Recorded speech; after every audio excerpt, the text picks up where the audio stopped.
Hola, buenas noches. Una vez más, como todos los lunes, vamos a hacer el videoclip de tratar de resumir pues todos los eventos que ocurrieron, que ya todos ustedes los conocen. La idea de este videoclip es expresar mi opinión sobre las cosas que ocurrieron, porque repetirle lo que ya todos ustedes saben de todo lo que ha ocurrido pues no tiene sentido. La labor de un columnista es un opinador. Esa es la diferencia entre un columnista y un reportero. Yo no soy un reportero. Trata uno de resumir los hechos, las opiniones y conceptos de las personas, de las autoridades y expresar nuestra opinión sobre los mismos. Álvaro Navas es mi nombre. Comienzo por decir lo siguiente. Los hechos que todos conocemos. Para el día jueves, creo que por la noche, hubo una imagen en la televisión que me produjo terror, y creo que a gran parte del país que tenga un poquito de conocimiento, de las personas que tengan el conocimiento de quiénes están controlando este país y los personajes, digamos, que están en la palestra pues, del acontecer diario. Pues salió una imagen, hubo algo que me produjo sinceramente terror, pero terror, puedo decir que temblaron mis manos. Una imagen donde el presidente Duque sale flanqueado con un personaje siniestro que todavía tiene el uniforme, el general Zapateiro, ese famoso general que cuando murió Popeye, aquel prohombre de la República Independiente de Antioquia, cuando él murió, pues este general dijo que lamentaba mucho el fallecimiento de alias Popeye, porque había sido un colaborador y tal. Entonces, cuando un general que maneja las armas, que entre otras cosas tiene un temperamento violento, cuando él habla, pues el tipo vibra. Entonces, se imagina ustedes este personaje cuando está con armas o tiene una tropa a su mando, toda armada, cuando habla en público lo hace con esa virulencia y esa fruición de fuerza y de ataque. Cuando lo vi al lado del presidente Duque, por un lado, y por otro lado en Twitter, el expresidente, que ya no es expresidente, porque ya no lo es, el señor Uribe, cuando publica un tuit en donde prácticamente le ordena y le pide a las fuerzas militares que dispare, que use las armas contra los manifestantes.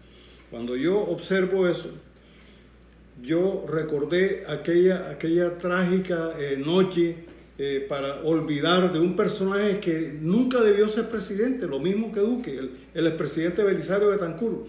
Tenía, su talante era como de sacristán de pueblo y era un poeta, porque el tipo se dedicó era un poeta realmente. Más que un político, era un poeta. Cuando la famosa toma del Palacio de Justicia, que llegaron los militares y lo sentaron, le dijo: usted quédese quieto ahí que nosotros vamos a resolver esto. Y le metieron un tanque de guerra metido en el Palacio de Justicia, que es un templo de la justicia. Metieron ese tanque allá para echar balas indiscriminadamente, y bueno, sí, atacaron a los guerrilleros, pero también con los guerrilleros estaban los magistrados, entre esos el presidente Reyes Echeandía, presidente de la Corte Suprema de Justicia. Entonces, cuando yo vi esa escena, yo dije, esto, hasta aquí llegamos, este país ya la democracia ha desaparecido. Y efectivamente, el tuit ese que hizo el señor Uribe, que lo publicó, que las directivas de esa red social Twitter, que es muy importante en todo el mundo, le ordenó que la borrara, y dijo, y lo calificó, y a partir de ahí ya no le voy a decir expresidente Uribe. Él le dijo: señor Uribe, usted es un glorificador, ojo con el adjetivo que le puso, usted es un glorificador de la violencia, y eso es lo que es. Entonces, qué miedo el que yo sentí y que sentimos millones de colombianos al ver a un presidente pusilánime que le tiemblan las piernas ante todos estos militares agresivos que tienen una obsesión de disparar y de echar balas. Entonces, ya el de sangre ya se le estaba saliendo de las manos y le tocó, como dije yo en la vez pasada, el fusible, en este caso, que tenía que ser Duque, era el fusible de Uribe, Duque, que era el que tenía que caerse. Pero entonces sacaron al ministro de Hacienda, que debió salir hace años, cuando hubo el debate para la moción de censura, que los uribistas lo defendieron a muerte, a pesar de aquel proyecto, que no fue proyecto, que fue realmente, se llevó a cabo, de los bonos agua, en donde el señor Carrasquilla, cuando o sea, después, aprovechando sus anteriores, digamos, posiciones dentro del gobierno, valiéndose de eso, pues se craneó unos bonos para endeudar a 112 pequeños y pobres municipios, embarcándolos en unos créditos disque para hacer acueductos, y esos pobres municipios han quedado endeudados, y realmente con los proyectos para llevar agua, no fue por tuberías ni aguas tratadas, ¿sí? Seguramente era para llevar agua en poncheras o en galones, porque muchos de esos municipios aún no tienen agua. Y es una perversión de este sistema, y es que tenemos que desenmascararlo, porque ¿cómo es posible que mantengan a este señor ahí en esa posición? Esto que hizo Duque, él lo tenía que hacer 2 o 3 días antes y nos hubiéramos ahorrado por lo menos unos 6 o 8 muertos. Pero su arrogancia y su ineptitud lo hizo, demorarse un poco más, tal vez con la presión del señor, del glorificador de la violencia, que es el señor Uribe, pues no se atrevió, pero ya se vio a gatas y le tocó decirle a este señor, bueno, váyase. Pero ¿qué pasa? Aquí sí yo voy a hacerle una crítica a los organizadores de la marcha y al país que realmente quiere, o sea, los que queremos realmente que esto cambie y que mejore y que los malos se vayan para la cárcel o que se vayan para su casa los ineptos.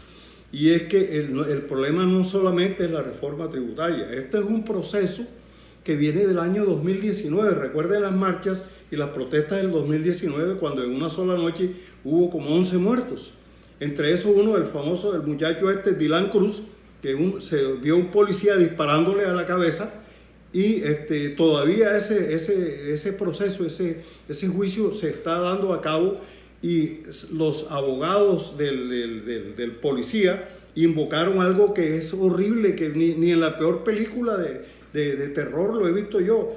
Prácticamente escarbaron la hoja de vida de este muchacho que murió, y lo que argumentaron era que era un mal estudiante. O sea, como quien dice que si un estudiante, el tipo dice, bueno, aquel muchacho que lleva 3 materias perdidas, vamos a matarlo porque es un mal estudiante o porque está perdiendo el año, por favor.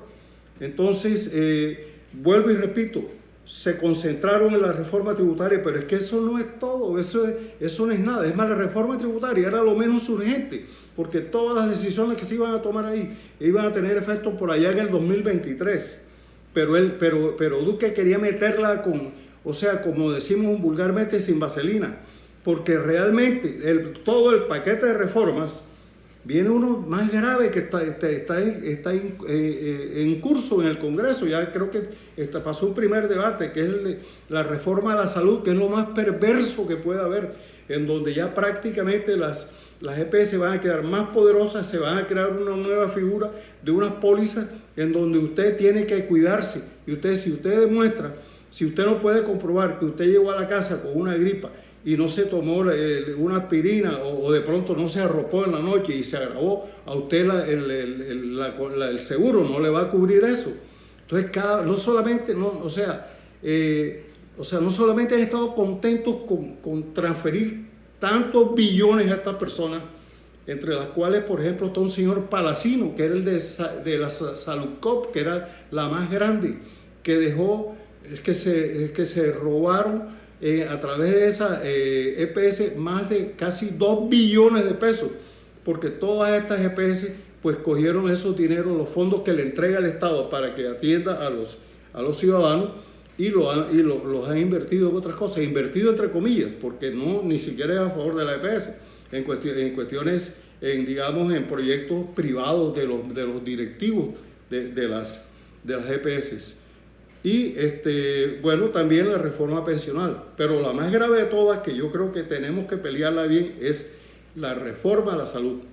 Que si las EPS y la ley 100 ha sido lo más perverso que se ha dado en cualquier país de Latinoamérica o del mundo, diría yo, en contra del pueblo, todavía van a apretar más y le dan más recursos, y todavía van a quitarle más responsabilidad a estas empresas para que sea usted como usuario o como enfermo o como paciente, porque ya usted no es paciente, sino que es cliente, porque ese es el problema que tenemos que pelear, como dice por ahí, como gato boca arriba. Aquí es que no se trata de izquierda, que mamerto, comunista, terrorista, no, señores. Queremos que los derechos fundamentales y los organismos o los sistemas para cubrirlos y protegerlos los maneje el Estado. La salud no puede ser un negocio de particulares, porque si una empresa, digamos, tiene unos socios particulares, pues su visión va a ser producir utilidades para los socios o para los dueños. Entonces no puede ser que la salud esté al vaivén de las utilidades de las EPS. El Estado es el que tiene que responder por esto. Igual ocurre con la educación. Entonces, entre las cosas que va a traer digamos, la reforma de la salud, va a ser un rubro ahí bastante, digamos, yo diría fantasmagórico, que es el autocuidado. Se amañaron con el autocuidado de ahora de la pandemia. Entonces, a partir de ahora sí, a través de la reforma, el autocuidado es que usted es el que tiene que cuidarse. Y si no se cuida y se enferma, pues usted, la póliza no lo va a cubrir. Y entonces, cada vez digamos, el Estado le está entregando más recursos a estos privados y menos servicios le está devolviendo en contraprestación a los usuarios. Por último,